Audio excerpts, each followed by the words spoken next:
Most people see pain as a problem, and I get that. I really do. When I had a lot of pain, all I wanted to do was for it to end. And even now, if pain shows up, I just want it to stop.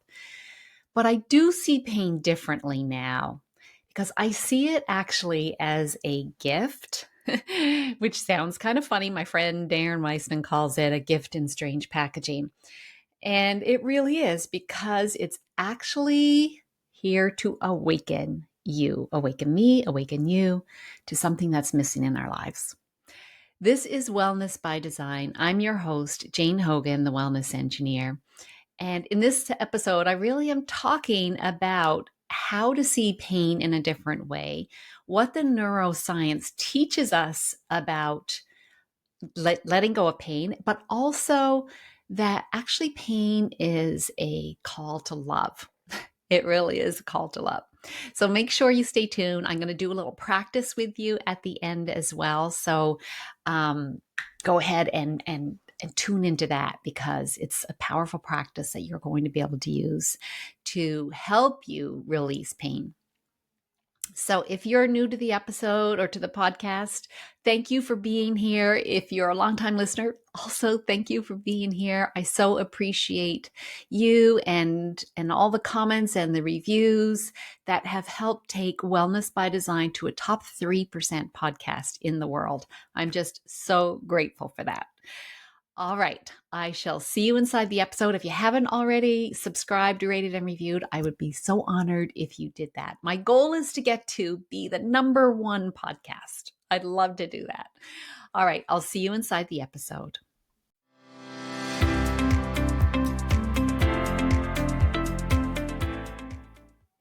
Hello there. Let me tell you about why I came to see and how I came to see pain as being a gift rather than just something to hide and something to cover up or cut out. I kind of knew from my own story and my own experience of pain and how it came on suddenly that it was related to this extremely stressful year I had had in the year before the onset of pain.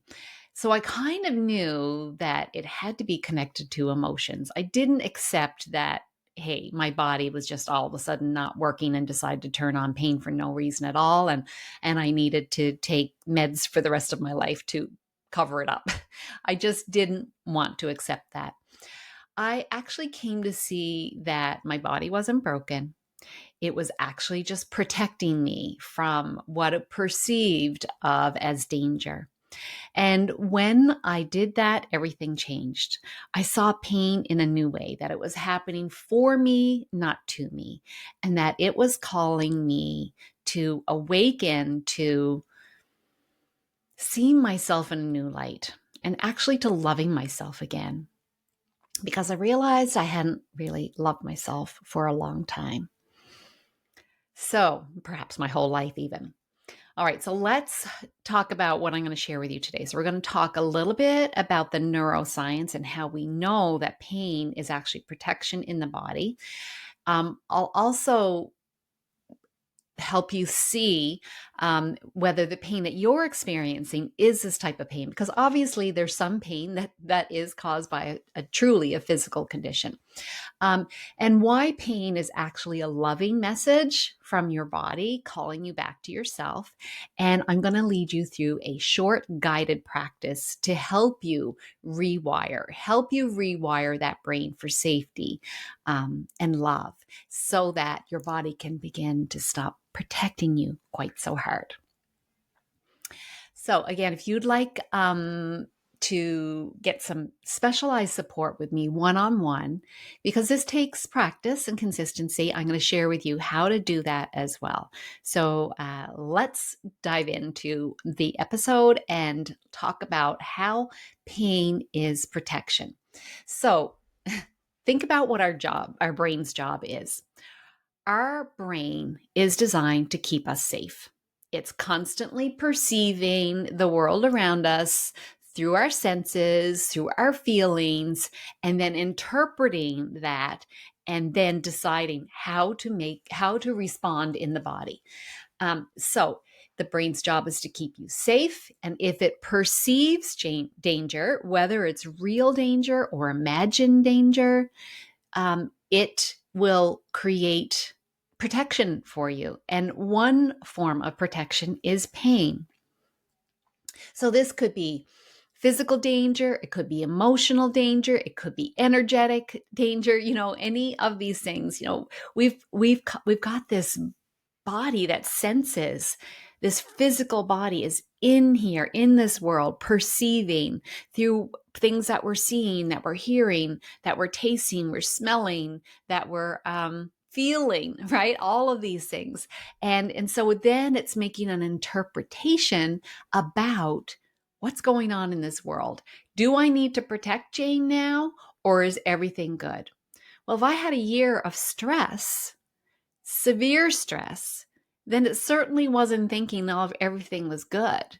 And so it sensed, hey, Jane's in danger. Now, our brain can't tell the difference between taxes and tigers, right? It can't tell the difference between, a stress that's non-life threatening or life threatening. It perceives anything that's triggering our stress response, it perceives as life threatening, especially when it goes on for a long period of time.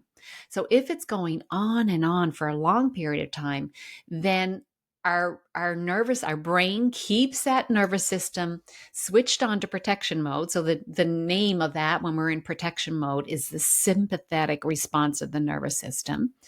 And so it thinks, okay, we've got to protect Jane from, these dangers, these life-threatening dangers. So it stops turning on, or prioritizing digestion because, hey, digestion's not like life-threatening, or, it's not important when my life is endangered. Same with immune responses, right? Because that's a long-term response for long-term dangers. The endocrine system, right? Again, this is like living your life, turning on, your all of your hormones and neurotransmitters for sleeping, for digesting, for reproducing, all of those things. Just like takes the back burner, I like to say, puts it all that on the back burner, because what it thinks is that we need to be ready to fight, to flight, or perhaps the other response is fawn. We just need to be small and pleasing everyone in order to be accepted, or being a perfectionist because that's the only way I can be good enough, or like being polite all the time and never expressing yourself. So these types of behaviors probably come from childhood programming. It could be childhood programming through trauma, or just, mild trauma, or just how you perceived the world when you were little.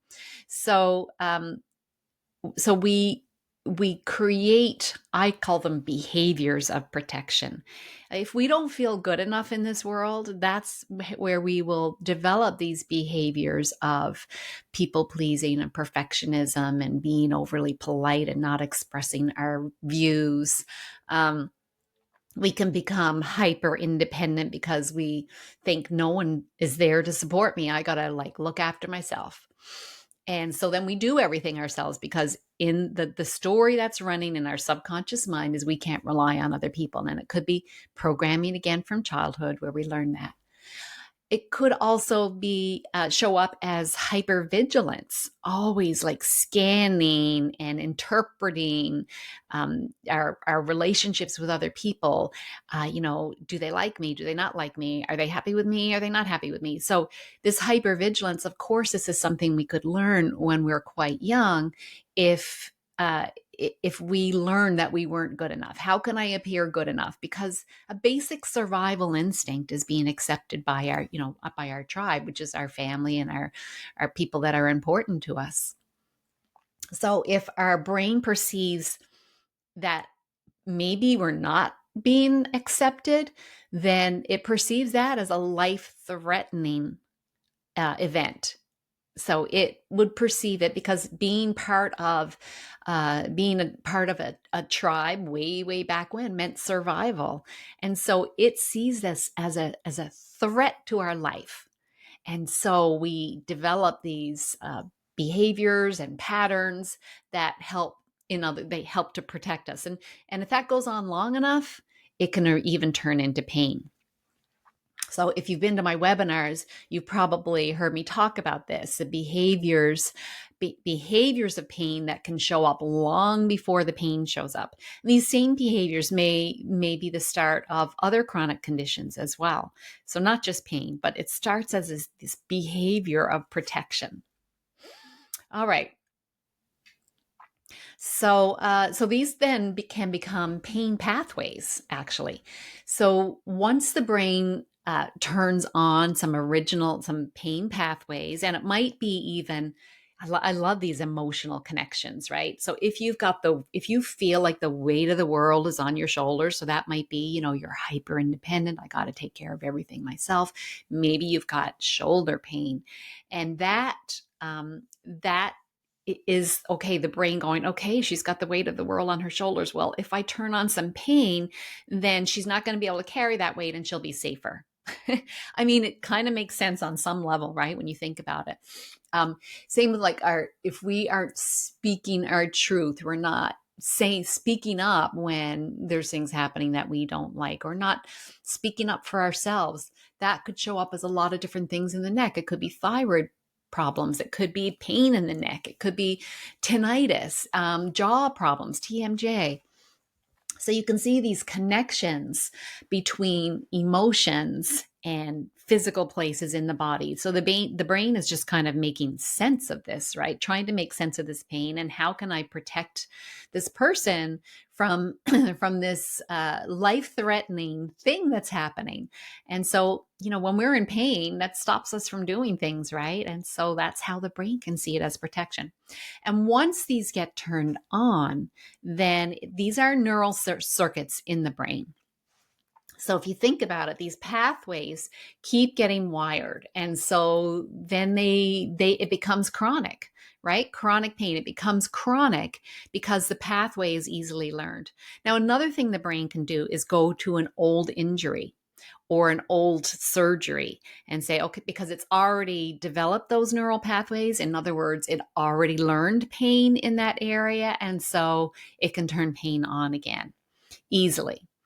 And so you might think, wow, that's an old injury not healing, but it's really could just be simply that you're feeling stressed about something in your life, or maybe an ongoing stress from childhood or somewhere earlier in life, early programming.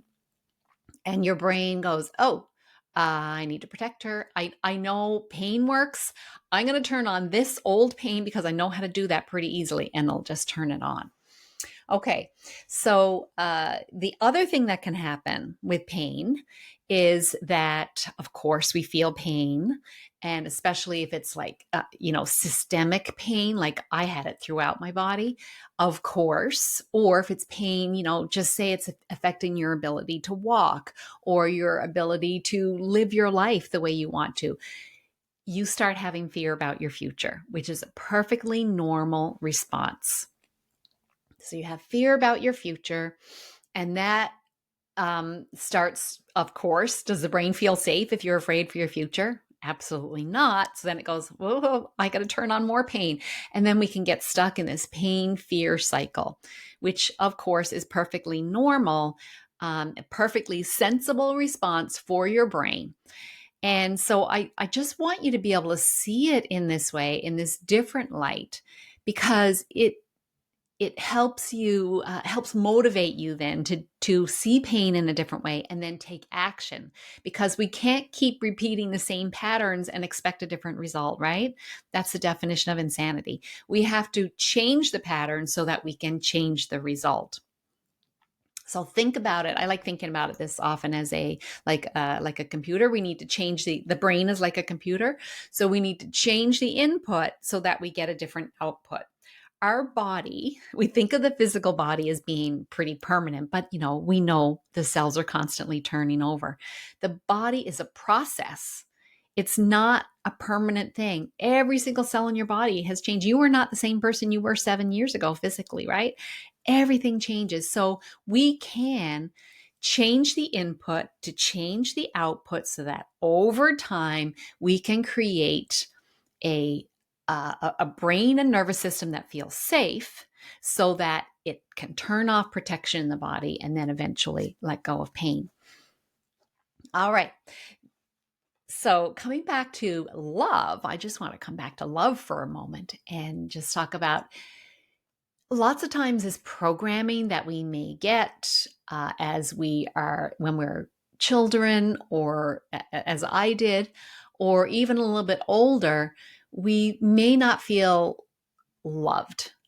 We may not even love ourselves. I mean, I can't remember the statistic, but it's a really high statistic when people are asked. They've done this studies on this. When people ask, "Do you love yourself?" How few people say yes. Isn't that kind of sad? So if you don't love yourself, if you can't answer yes to that like wholeheartedly, then on some level you aren't, your brain and nervous system don't feel safe. Okay. And so a big part of letting go of pain is learning to love yourself, truly learning to love yourself and know that you are lovable. In fact, we all come into the world believing we're lovable. We only learn from our environment and the people around us that, oh gosh, there's some part of me that's not lovable. And then we form a belief about that, which then, beliefs are thoughts you think over and over again. And so if we think them over and over again, especially before the age of 7, they become programs in our subconscious mind, which then it's like they're a filter through which we see and perceive the world. And so we want to change that filter, see and perceive yourself as being lovable, and that other people, actually, it doesn't even matter what other people believe. As long as we love ourselves is what really matters, because actually that will change how other people perceive us. Funny little thing there. Okay, so what we know from neuroscience is that the brain and the nervous system are neuroplastic, which means they can learn. We can create new neural networks. So we're just going to create new neural networks that replace the old neural networks, and we can rewire for safety. So we replace fear with love and resistance with compassion.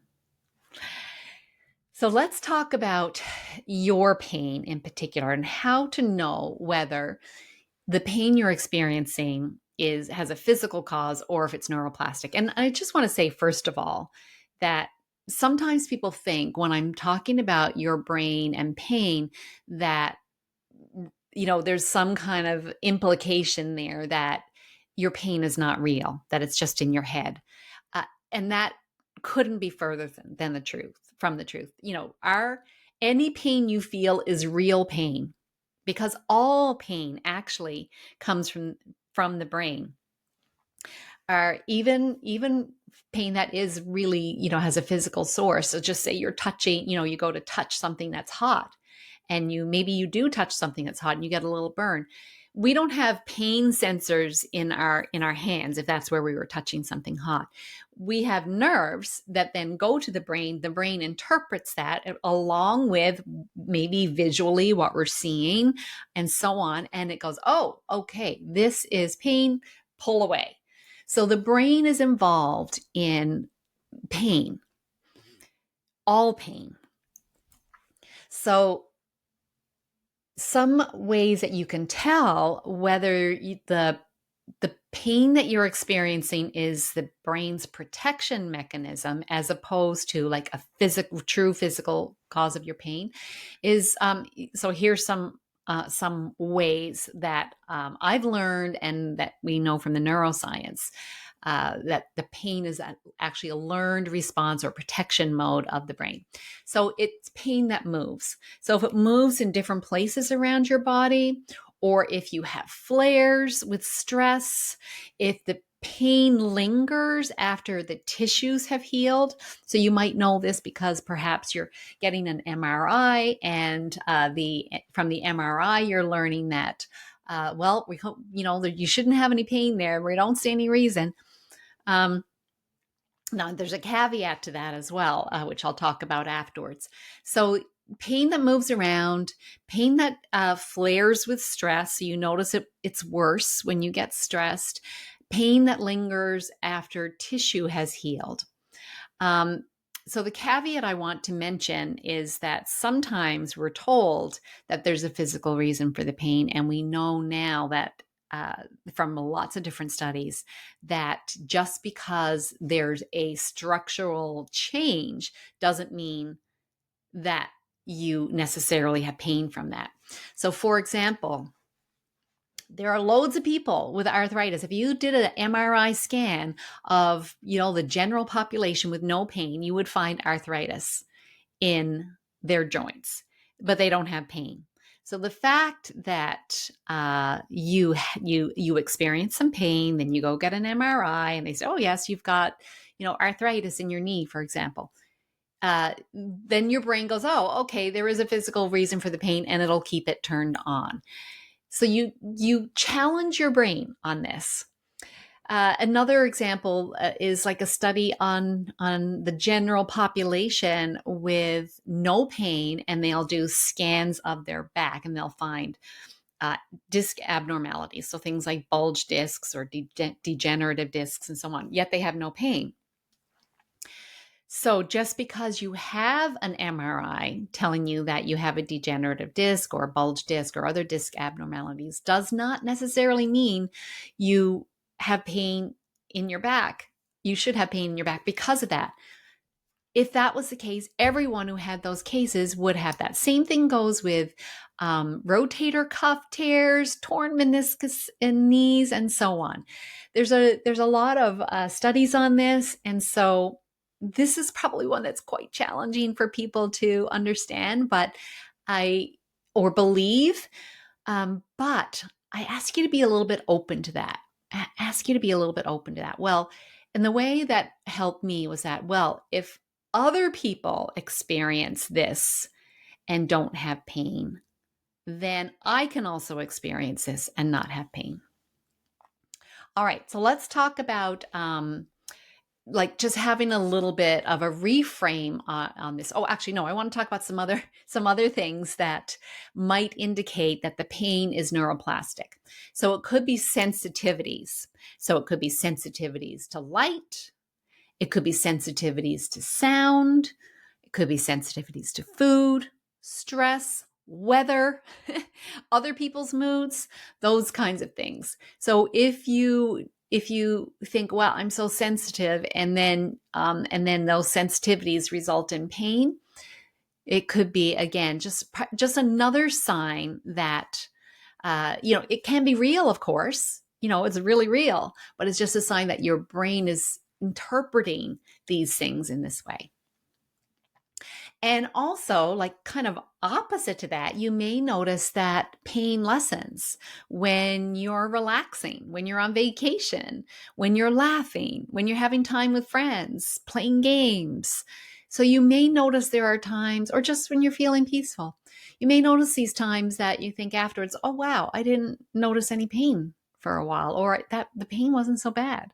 So again, this is an example of, and let's just see it as something really hopeful, that your nervous system, when it feels safe, it starts to let go of pain. And it's a sign that the pain is neuroplastic. So in other words, it's related to the brain and the nervous system. And this is a really positive thing.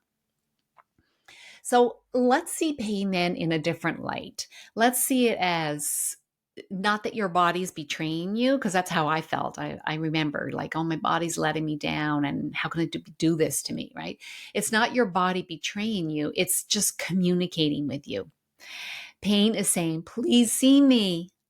Please love me. Not the pain, but like you, right? It's really a compassionate call for help.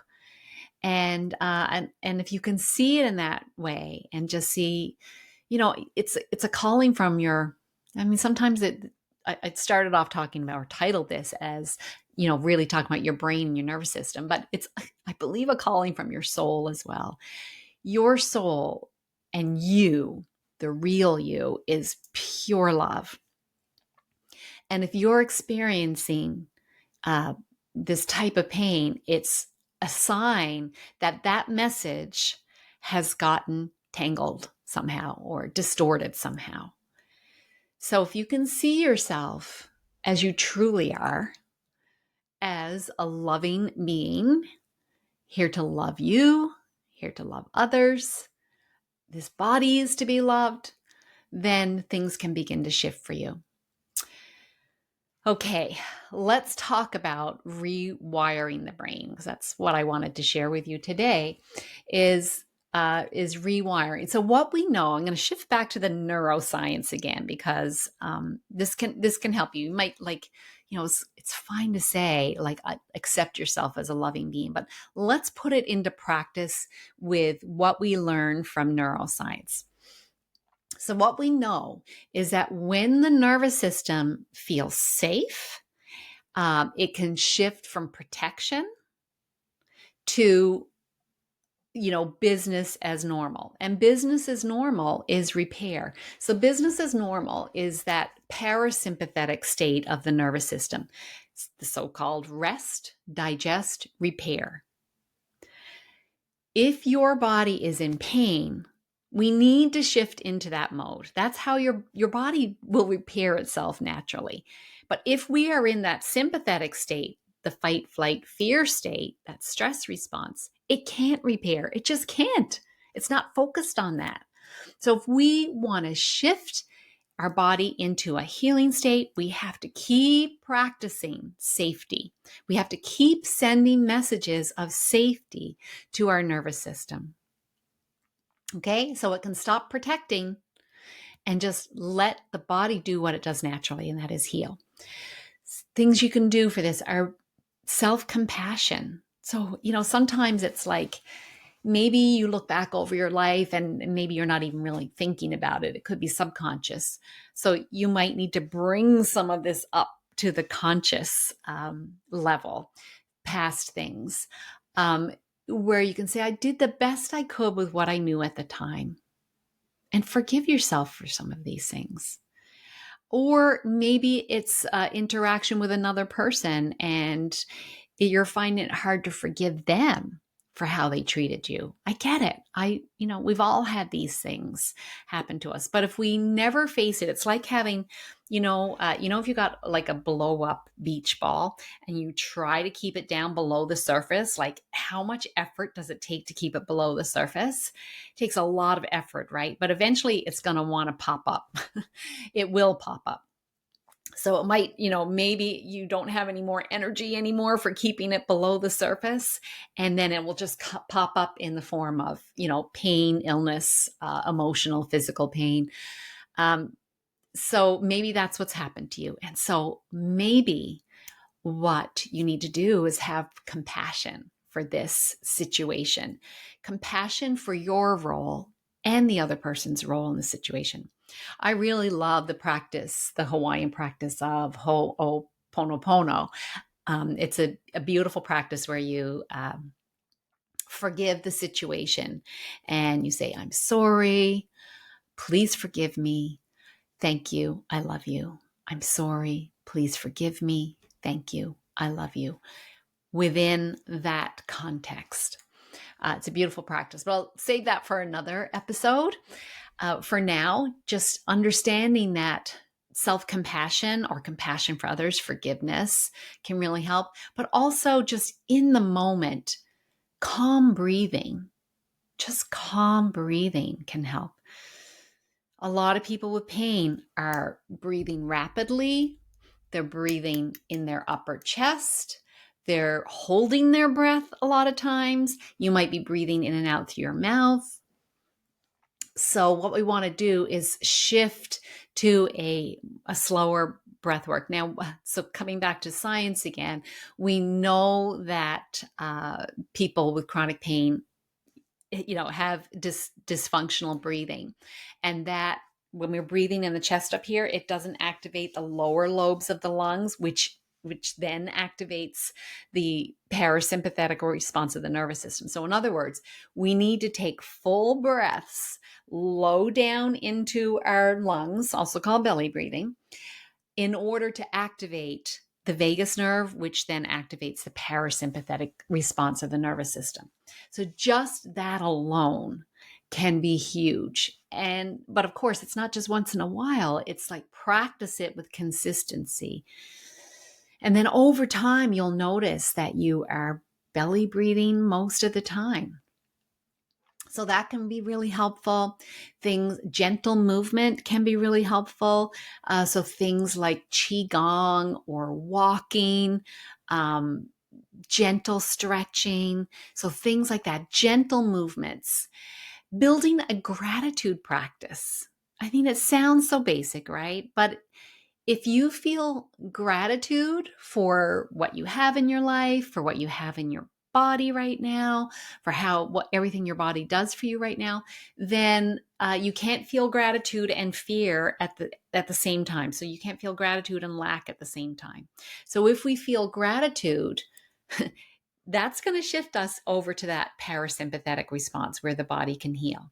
So again, how often a day are you grateful for things? Can you have a gratitude practice, first thing in the morning, last thing before you go to bed, and throughout the day? Just noticing what you are grateful for. And I just want to give you an example that really helped me, because when I was in a lot of pain, it was my hands, right? And I was frustrated with my hands that they hurt so much. And I was like angry with them because my joints were getting swollen and just not happy with my hands. And then I remember hearing something like someone with no hands would gladly take my hands, even with the pain, even with the swollen knuckles. So think about that for a moment. If there's a part of your body that's in pain right now, like, aren't you grateful to have it even as it is? Because someone who doesn't have that would happily take yours. But you wouldn't want that, right? You'd want to keep it. So think about that for a moment and feel grateful for the body that you have, for everything that it does. And there's a really lovely quote from John Kabat-Zinn, who was the so-called father of mindfulness-based stress reduction. And he said, as long as you're alive, there's a whole lot more right with you than wrong with you. Isn't that beautiful? So just remembering that, wow, my heart is beating. I don't even have to think about taking a breath. My body will breathe naturally. My body does all these things naturally for me. My body does get me around in whatever way you are getting around. My eyes are seeing, my ears are listening, and so on. So let's talk about 4 steps for rewiring your brain and nervous system for safety. So first of all, awareness. Notice sensations in your body, even if it's the pain, but try to do this without judgment. Just having awareness without judgment. Okay? And then the next part, acceptance. I got 4 A's here for you. So the first one, awareness. Second one, acceptance. Say thank you. Thank you for protecting me. Thank you for sending me this signal to let me know that you need help. Thank you. And then the third one, affection. Send love and warmth to the part that hurts. Maybe sometimes my joints, if they were swollen, they're hot as well. So maybe it's that you want coolness, but regardless, you want to send a message to your brain, to this particular area. Just say it was your wrist. You want to send love to the area. Thank you. Thank you for all that you do for me. Thank you for the movement that you give me. Thank you for allowing me to use my hand. And just when you do this, you're sending love. And sometimes I even talk to my brain and say, send blood and nutrients to this area, whatever it needs. And when we do that, we're prioritizing that area. I remember Dr. Sue Morter saying one time that anytime we have pain, it's simply that the brain isn't prioritizing that area. So when we focus our loving attention, affection on the area, we are telling the brain, prioritize this area. And then the fourth A is action. What do I mean by that? I mean, repeat it. Repeat these safety signals every day. Okay, with action. We can't just do this once in a while. We need to keep doing this because we've developed a pattern over time, and it could be our lifetime, that's created pain in our body. If we want to create a different outcome, then we have to change the pattern. And the only way, well, not the only way, but the way our brain learns and nervous system is through repetition. So we need to keep repeating with consistency. The safety, letting the brain know that there's safety. So those four A's are awareness, acceptance, affection, and action. The four A's. Let me know what you think of those four A's. And it is consistency.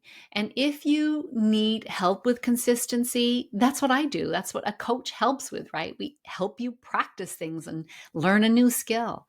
So if you are interested in working with me, there's lots of different ways you can. Just schedule a call with me. So I'll have a link in the description below or wherever you're seeing this. There will be a link to book a call with me. And we can talk about where you are and whether the pain you're experiencing is a neuroplastic type of pain, and also whether or not any of my programs can help you. Okay, so think of your brain as a garden, and every thought and calm breath plants seeds. Well, loving thoughts, every loving thought and calm breath plants seeds of safety. So what we want to do is cultivate a garden of safety.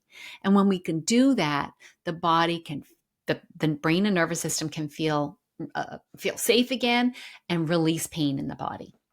All right, I promised that I would do a little guided practice with you. So let's do that together here now. Obviously, don't do this if you're driving now. You can pause this and then come back to it when you've got time. So it's just a few moments, but I want you to be in a place where you won't be disturbed for about 5 minutes or so. All right. So first of all, sit or lie down. Get really comfortable. Anytime you feel like you want to shift your body, you can certainly do that. The whole idea is for you to feel comfortable.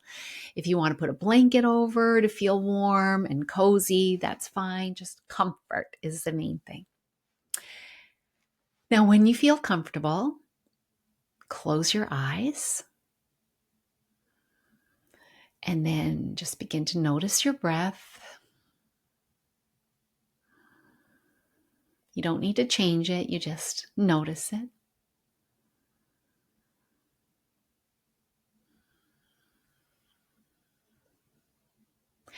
And then notice that you're supported.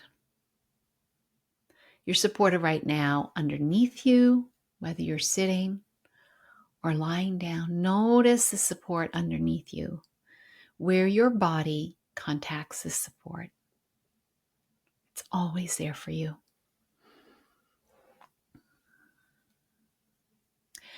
And now I'd like for you to notice one area that's giving you discomfort right now, just one area.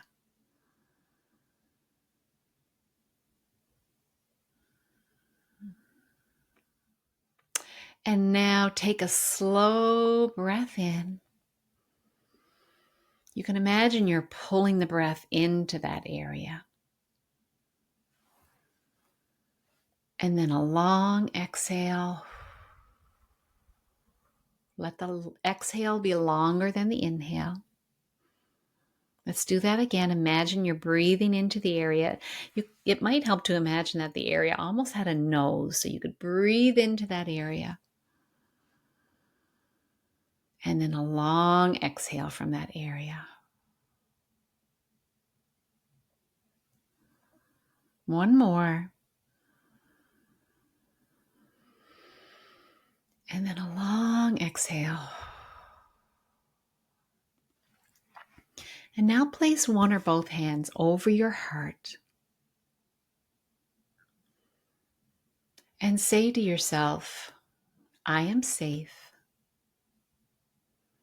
I am loved. My body is protecting me because it loves me.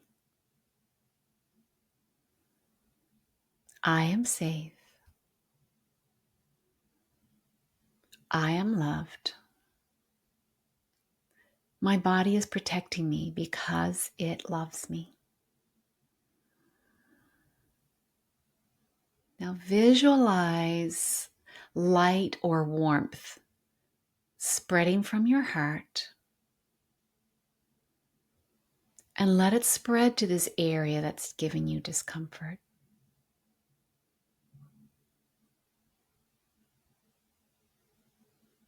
Let that light soften the area.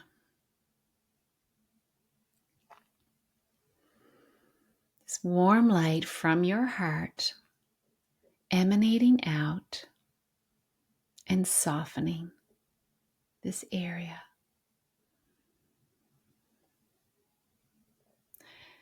Feel gratitude for your body's devotion to keeping you safe. Thank you for keeping me safe. I am safe. And then affirm every calm breath teaches my brain and body that I am safe. Let's say that again. Every calm breath teaches my brain and body that I am safe. I am safe.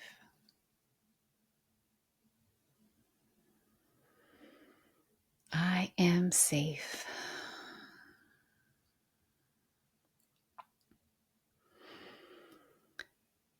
One last slow inhale and even slower exhale. And then bring your attention now. You can release your hands from your heart and bring your attention to the support beneath you. Thank you for the support. And then when you're ready, you can slowly and gently open your eyes again. Just notice, has that area softened at all? Maybe it has. Maybe you've noticed a little less tension there, a little less pain there. But no matter what, you've created this little moment of calm. So here's the thing. Repetition.